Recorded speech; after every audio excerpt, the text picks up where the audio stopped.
I'm really curious to see from somebody, because I have some friends that live in Sydney, and I've been, communicating with them. They go, I don't know what's going on. I don't see anything happening here.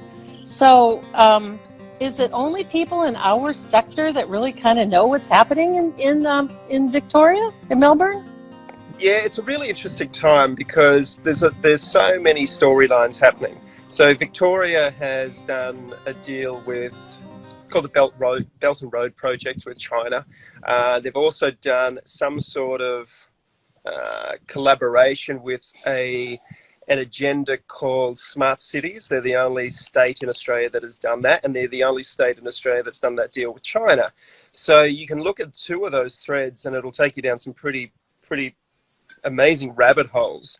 On top of that, you've got a premier that is called Dan Andrews, who has created a state of emergency or a state of disaster. They go between the two, which gives the Chief Health Officer of Victoria certain rights and privileges in which they can change the law or change the directives. Now, that is debatable as to the legality of that law, and that's being challenged by many different people and organisations at the moment in different political parties. So they've been in lockdown for 6 months, and what we're witnessing is the destruction of small business, medium-sized business.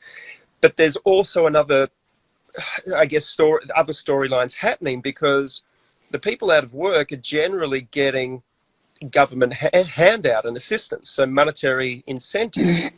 So I've spoken to a lot of business leaders down in Victoria, and they're saying that their staff that are laid off are sort of, and I don't want this to sound what it sounds like, but they've said that it's like people are having a holiday down there, a paid holiday.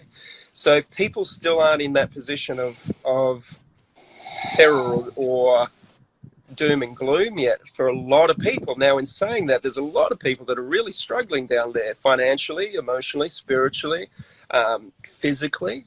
So there's so much going on. There doesn't seem to be like a unified force just yet. I think when that money either stops or is reduced for the population, then I think the story will change for a lot of people, because it will directly impact them. Now, there's also a strange phenomena happening in Victoria where that premier apparently has a lot of support from Victorians, which is so bizarre, because if you look at the country of Australia, I think there's been, I don't know how many deaths attributed to COVID-19 or the coronavirus or associated with. It could be up in the 800s or 900s now, and we know that's debatable as well. But 700 of them, like 80% of them, maybe more, are in Victoria. So we've got people celebrating the work of their premier that has had 8 times the amount of deaths in their state than other states. Like, you would think that the population of Victoria would be like, you're doing a really bad job, mate. You're doing something really bad. The lockdown isn't working. The lockdown is actually increasing deaths. So whereas we look at the other states, and I'm in New South Wales at the moment, New South Wales doesn't really have, I think they reported today they've got one case discovered in the last 24 hours. And you and I know what that means. It's ridiculous. It's error. But so peoples in New South Wales don't have the restrictions. We're free to go wherever we want. There are a few restrictions about the amount of people in a restaurant, for instance, and tracing, but nothing like what's happening in Victoria. So there seems to be a storyline playing out that Victoria could be cut off from the rest of Australia. And I've heard that over the last few months, that this is actually a playbook that's happening. And the same thing's going to happen in New Zealand, because New Zealand has done the same sort of deals with China and potentially the smart cities, but I'm not 100% sure. So it's fascinating watching this all play out. And my thoughts are, and this is just my gut feeling, is the other states and the Prime Minister here is waiting to see what happens with the November election in the United States, because obviously there's a big storyline between China and the US government, and Australia plays somewhat of a role in that as well. Like, we're very reliant on China, but we're also very reliant on our relationship with America. So I would think that potentially the Prime Minister is hedging his bets at the moment to see who comes out on top in November. And I'm really supporting Donald Trump that he comes through, because I interviewed Dr. Andrew Wakefield, who created Vaxxed, the other day. And he said if the Democrats win, they will definitely make mandatory vaccinations throughout the United States compulsory or mandated. And if Trump wins, he'll make it an option on a voluntarial basis. So I much prefer a free will or free choice society. And yeah, so I'm if I was a betting person, I'd bet on Trump. And if I was looking at the potential implications that it has for Australia, that's why I'm out there saying I'm actually supporting Trump. Whatever you think, I think there will be potentially freedom for choice if Trump wins, and the ripple effect that will have on Australia, I think, will really dictate where we go in the future. So it's crazy, I tell you. It's crazy. Yeah. Wow. What do you Well, do? it's interesting because I think a lot of us here in the U.S. that are looking at this whole vaccine stuff here, it's like we look at what's happening down in Victoria and go, is this the prototype of what they actually want to roll out all across the world, actually? And will the Victorian people of that province be able to stand up and say, no, we're not doing this. I mean, and I totally agree with you. I'm an unabated Trump fan. I have been since actually I've been following Trump's career since the 1980s, actually. And when he first, I wasn't initially a big fan of his, only because I really didn't know. I just thought, really, but there were 16 candidates to begin with. When it got down to about 12 or maybe 10. I decided that I was going to go out to YouTube and I was actually going to listen to a full speech of what he had to say, instead of what the powers that be and the sound bites that they were feeding us, that they wanted us to hear. So when I went out and I started listening to entire speeches of his, I was like, yeah, that's good for America. What's wrong with these people? And so from the beginning, from the last election, at that point in time, Facebook was Facebook, unlike what it is now, right? And we did a lot to really help promote his campaign, and had big campaigns behind us, kind of like doing it because we had big platforms. And now I just don't quite understand how anybody, I mean, if you were a dipped and dyed Democrat and you hated Donald Trump absolutely to the core of the breath of his being, because you believed everything that CNN had fed you, but you really hated him for whatever reason, I still don't see how anybody that has two working neurons can vote for Biden. In fact, I actually wrote a letter. I mean, I would just say, okay, I'm just not voting this time. I'm just not going to vote. Because how could you actually vote for someone who can't put a sentence together, is really, from my physician's eyes, has accelerated senile dementia? I honestly wasn't even sure, and I'm still not sure, that he's going to be alive by the time the election happens. I mean, it's accelerated senile dementia. You look at where he was in February to now, just 6-7 months later. I mean, the man can't talk. He can't put a full sentence together. And I actually was considering writing a letter to AARP, which is the senior citizens organization here in the U.S., and asking them to step in, because politics aside, completely putting politics aside, this man is 78 years old, and he's spent almost 50 years of his life in public office, including being vice president of this country twice. And whether you support his politics or not, taking the end years of his life and putting him up on stage and forcing him to behave as though there was nothing wrong with his brain, I personally think is elder abuse. I just think it's an abuse of a senior citizen, that he's going to go to his grave one of these days, which we all do, but one of these days he's going to die, and he's going to, what people are going to remember is this senile dementia person that can't even put two sentences together. And so I think it's really, and so now when I see people, they got Biden-Harris signs in their yard, I'm speechless. I'm just absolutely speechless that people would go and vote for him. I don't understand it. I really don't. And Well, I'm here, really concerned. I've read an awful lot of things about, the potential for, breakdown of our society completely. And I mean, one of the things that me and my prayer group, our prayer group is on Instagram, is Happy Hour with Dr. T. We do it Monday through Friday at 6 o'clock Eastern time. And we get together and we pray. We read a verse in the Bible and we talk about it, and then we pray. And we pray for all of us that are out there on the front line, for protection, for courage, for stamina, for just to help for us to be able to maintain the message. We pray for our governments, plural, because we have people that join from all over the world, and pray for the strength of our presidents. And so every day that we do that, I just keep thinking, how can, I pray for our country.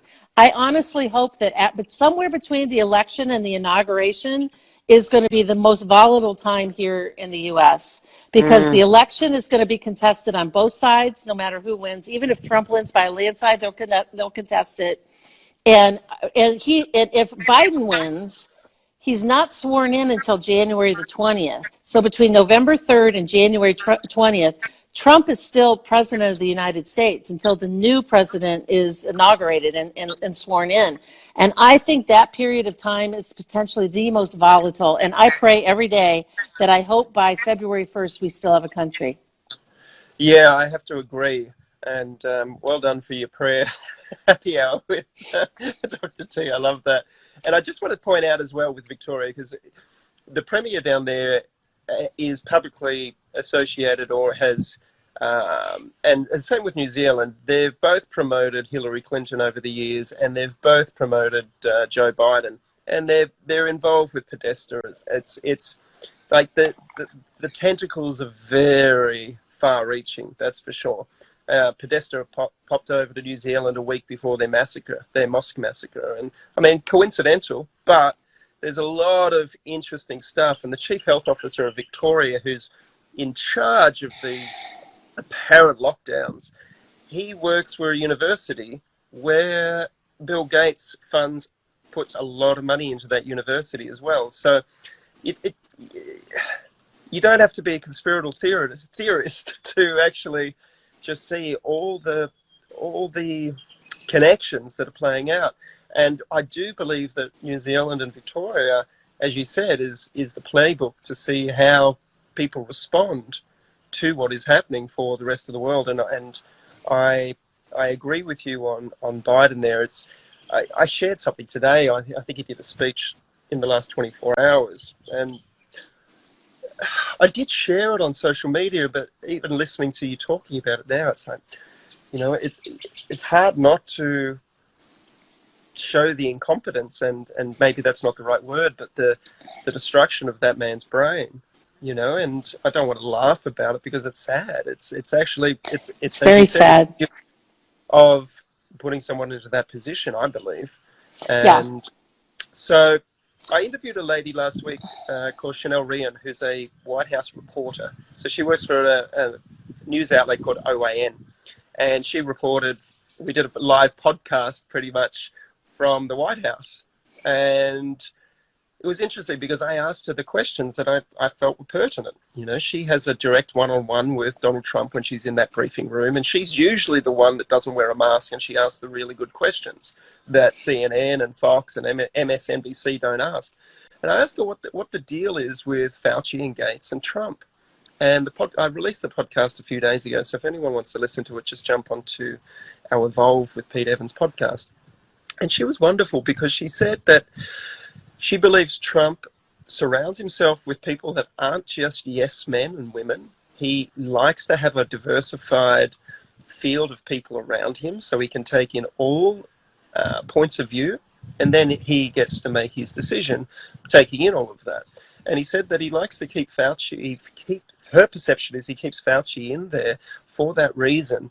And part of it, she was speculating, was that there's either about to be or there is an investigation into Fauci's conflict of interest that's happening now or just about to happen. And I asked her about vaccines, and she said Trump is an anti-vaccine, but he's not for mandatory vaccines. So if you listen to the wording that he uses, that's it. And she said, keep an eye on Dr. Atlas.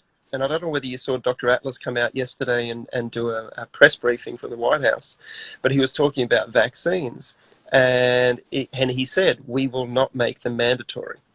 And Dr. Atlas is from Stanford University. I think he's part of President Trump's new coronavirus task force, or right-handers in his medical team. So really interesting stuff playing out. And she said Trump is now bringing in different points of view. So it's fascinating. And I asked a fellow the other day, Dr. David Martin, who was on Plandemic I know Indoctrination. David. I know David.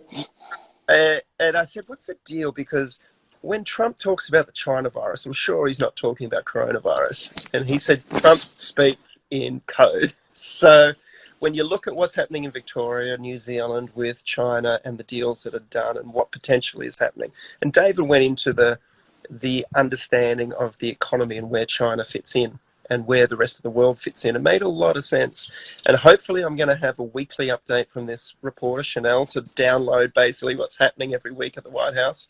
And hopefully I'm getting a weekly update from David Martin. We're working on that hopefully at the moment. So just to get an overall, a larger viewpoint of what is happening globally that we can share, because it's definitely not coming through the mainstream media. Not at all. And, you know, my contacts with Trump tell me that he, you know, privately would say he's very much against vaccines. But here's the thing, and this is the thing that people have to remember, because we talk to we're in the whole anti-vax, ex-vax sort of circle, because we're educated. Not only are we awake, we take action. And so, but we forget that we are a distinct minority in the entire world. You know, we're loud, we're vocal, we're growing, and more people are aware of this. But even here in the U.S., if you consider there's 337 million people in the U.S. I would say, I don't know, less than 10%. So that would be like, you know, less than 10%. So that would be less than 30 million people out of 337 million are in the same ballpark that you and I are about vaccines. I think there's a larger swath of people who pick and choose vaccines. They're not against all of them. They still have this 200-year multi-generational indoctrination that at least some of them are good, right? And there like one or two that I should have, kind of? And so the vast majority of people, and for sure the medical people here in the U.S., are big time pro-vaccine. There's never been a vaccine they haven't liked, and there's barely been anyone that they've actually questioned. So if he came out strong, I mean, he's already got every gun in the world pointed towards his head by the deep state and all the people who hate him. And you know, if he says white, they're going to say black no matter what, you know? And so if he came out strongly, listen, I've done my investigation. I've taught Melania, blah, blah, blah, and our son, blah, blah, blah. And I think that vaccines do more harm than good. I mean, he would lose the vast majority of people, maybe even his supporters, because they aren't in that same place. I've felt for long before this election stuff got so ugly this time around, that once he gets reelected, and he has the latitude to, because he won't care. You know, he's got the latitude to pull out every trump card, no pun intended, in his pocket, every card, and throw it on the table and go after the pharmaceutical industry and expose everything for what it really is. I've said for at least the last 2 years that wait, bide your time, hope that, you know, do whatever it takes to get this man reelected, because then the truth is really going to come out. Right now, there's so much divisiveness and so many lies that come through the mainstream media every day. I mean, I was doing a thing with Hugs Over Mask on Thursday night, and somebody asked me, how dare I be a supporter of Trump because Trump has done this, this, this, and this. And I went, well, obviously you get your news from CNN, because every single one of those 4 things you listed are a lie. They're absolutely not true. And so the point is that we would like to believe that the number of people in the world that have investigated vaccines, have studied them, have come to the conclusion that they're not safe, they're not effective, they don't protect you, and they're not necessary is the majority. But globally, we're still, sadly, a distinct minority. We're growing. We have more and more people questioning. We have more and more people, especially with this COVID vaccine, going, what? Wait, fast track? No, no choice? I don't think so. but that's still, we were celebrating the fact when 51% of the people over here on a poll said they were questioning whether or not they were going to take that COVID-19 vaccine.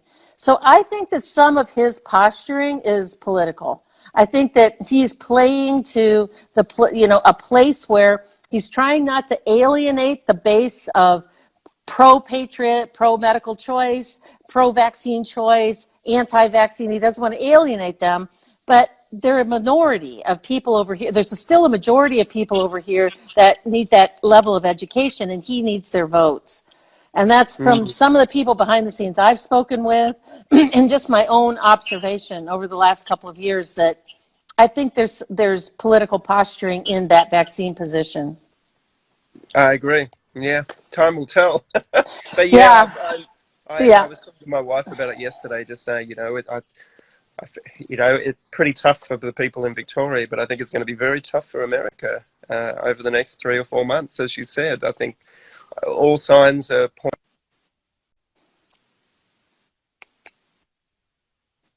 Oh, that's just like taking it not exponentially up higher, right? I just moved inside. There you go. I mean, I think for the last 3 minutes you said, the last thing I heard you say was it was interesting listening to the Trump speak yesterday, either from Virginia or South Carolina. Then you kind of got frozen after that. Yeah, I was saying basically sorry to everybody too. For some reason I lose reception here. And I was saying that he had a lot of confidence, and it seems like he's probably in a position now that he's always wanted to be in, where he can help push through some things that he's always wanted to push through. But we'll see. Well, that'll be good. Well, listen, I don't want to keep you long because I was the bad girl here and I was late because scheduling things. I so apologize for that. So thank you for hanging in there with me. I'm really glad that you did. We've got our boot camp courses is this week. Open enrollment closes tomorrow night at midnight, actually. And so I was hoping that, are you familiar with what we do in our boot camp? Do you know what we do? You help people. We educate people. That's what we actually do. We talk. It's an 8-week online boot camp where people can study. We have a lot of people who join from Australia, New Zealand. It's an 8-week boot camp educational training program that we only offer twice a year. People want to learn more about it and know what the course is actually about. They can go to Vaxxter.com, V as in victory, AXXTER.com. And then we have everything that's there in terms of what the course is about, what the 8 bonuses are. And then they can enroll for the course, which starts next Saturday.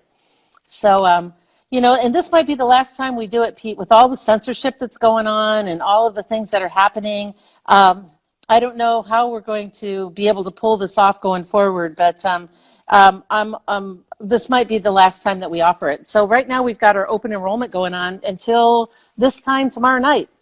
So I hope that we can move the needle forward and get a lot of people involved because it's boots on the ground training. You guys will have access to me almost every day for the next 8 weeks. So that's it's a lot of work on my part. I want to thank you, Sherri, for doing what you do and being tenacious and determined and courageous and brave and intelligent and forthright and standing in your truth. So I'm patting my...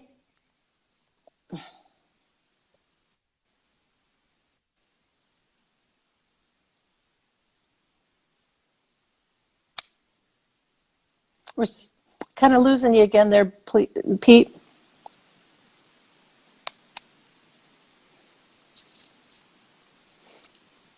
I think we lost you. Okay, good. I'm back. If anybody has a question before we head off? Yeah, if anybody has a question, pop it in there. That's really good. So what's your next plan? What are you doing next? What are you working on right now? Good question. I'm doing a lot of podcasts at the moment, so I'm recording maybe 10 a week and releasing them. We've got a new platform launching probably tomorrow called Evolve Network. That platform is a space for conscious content creators. So in that, we will have the Magic Pill, our film, which talks about food as medicine. We've got our Magic Plant film, which talks about cannabis as a form of medicine. We also have the Paleo Way TV series on there, recipes, meal plans, and we'll be launching with Plandemic 2 as well on our platform, plus a whole host of other films. I think we've got Vaxxed coming onto it. Yeah, a lot of content. Think Gaia meets London Real meets an app. Oh, So wow. for any content creators or people out there, so a conscious space, a wellness platform is my intention. I want to have one of the world's leading wellness platforms for people to be able to come on and hit an audience. Well, my crazy thought is that this will become the new mainstream. Like health and wellness and health and wellness news will become mainstream. I mean, the reason that it's not, the reason that mainstream news at the moment is fear-based and not factual, is concerning for me. So the idea is to create a space for real news, but in a way that's, I don't know, in a really good, on a really good platform that has something for everybody. I would love I would love to see people that are really good writers get back to real investigative reporting. You know what reporting used to be. I mean, when you would dig down through go down into the rabbit hole and really find out things instead of everybody across the board getting the same press release with the same bullet points at 4 a.m. that they say everywhere across CNN and ABC, NBC, Fox, all the way around the world, right? It's the same thing. Epoch Times kind of comes close to that. They do some really, really good work, but I still think they lean left, even though they're closer to the center than anything else that's out there, or a little bit to the right, and they don't censor. But it would be great to have a platform in all those different elements of people that really did true investigative work. So I hope that turns out to be that way for you. Is this your platform that you're launching? Is it your individual platform? Yeah, it is. And what's beautiful about it is you can have a Dr. Tenpenny channel, or you can just create content if you like. So, and we're setting up as subscription based. As you know, to create content, it costs a lot of money. I think the Magic Pill film cost me $500,000. The Magic Plant cost $500,000. Paleo TV series roughly about the same. And podcasts, as you know, they cost a couple $100 each time you do one. So this will be very affordable. I think we're putting it out there at $6 a month, $1.50 a week for my platform. And then you can come on and create a summit if you like, Dr. Tenpenny Summit or whatever course, and then you can charge. And I know a lot of people go, well, why are you charging for information? Well, the information actually costs money to create. So, well, people don't understand that if you have because they're used to sitting in their living room or sitting wherever they are and seeing this stuff for free. They don't understand that when you have an online business, how much back-end cost there is for me to sit here and or you and me to sit here and have this conversation. I mean, there's server cost, email, costs like MailChimp or MailChimp or Constant Contact, and there's servers cost. There's hosting fees, there's website renewal fees. I mean, there's then you got employees that they kind of like to get paid, I mean, for the work that they do, and you and I would kind of like to get paid for all the work that we do. And so people don't understand that where that money has to come from. And I usually do my best to try to say that whenever I can. So because I've been saying it for a while. When I first started saying it, people were like, really? It costs you money to do this? Yeah, like lots. You have no idea. So yeah, like what you just said, how much money it costs for those films. And it's interesting that you say that, because I needed to get through boot camp open enrollment week here. We have to get into the boot camp. But the very next thing that I'm planning, not maybe this coming week, but the week after, I want to start laying out my next venture, which is going to be a podcast that I want to do. I want to call it the Tenpenny Files. and that way it's because I have a lot more knowledge, information in my head to share than just about vaccines. I mean, I have a lot of stuff that I want to talk about. I want to talk about, manual medicine and osteopathy and iodine and thyroid and hormones and allergy treatments and, muscle, just a whole bunch of stuff that I've done over the course of my medical career that I'm I know a lot about, and I never get a chance to talk about it because my focus when I'm usually doing interviews or lecturing, because that really is kind of what I've known about for over here, has to do with vaccines and problems with vaccines. Well, Yeah, I know a ton about that, but I know a lot about a lot of other stuff too. So I want to have a platform where I can do more and be broader and more educational about holistic medicine, how to get off your pharmaceutical drugs, the importance of iodine. I mean, all of that stuff that's in my wheelhouse. So I'm hoping to start that sometime, maybe the middle of October. Well, you're a wonderful woman, and you've got an amazing brain and capacity for sharing knowledge and researching knowledge and then sharing it. So it's easily digestible for people. So I'm grateful for you, and yeah, I'm thankful for everybody for tuning in today too. So thank you so much, everybody. Well, thank you so much for being here, Pete. I know how busy you are, and I know we've had to reschedule this a couple of times with each of our schedules, and I apologize again for running late. But thanks for hanging in there with me and sticking it out with me here tonight. I look forward to looking to when we talk again and seeing your new platform. And thanks for everybody for showing up and being with us tonight. We love you guys. Thank you very much. Pete, have a good day, and I'll have a good evening. Take care. Thank you. See you, All Sherri. right.